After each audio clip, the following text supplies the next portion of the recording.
Nag-ulan na naman. Nagluluto tayo ng sinigang. Sinigang. Okay, sinigang.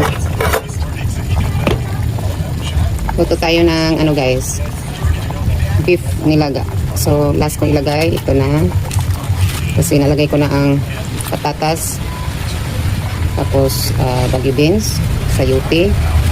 And ito na ang last ko ilagay.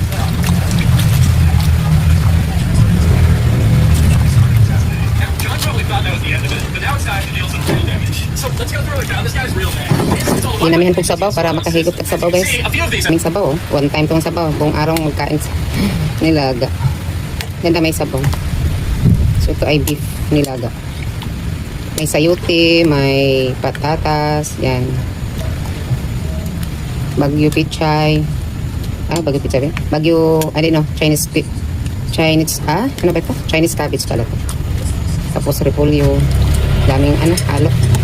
Ayan. So, yan ang ulam natin ngayong araw. Beef. Puro laman to guys. Walang buto.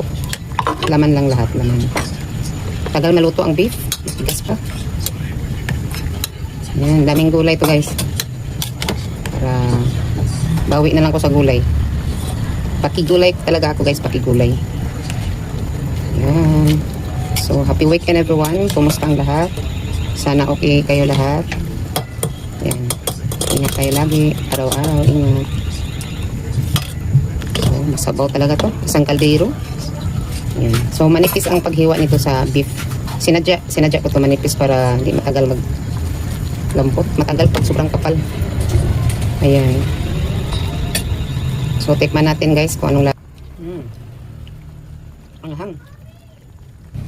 Sobrang dami ang gulay. Gulay ang pinakadami dito.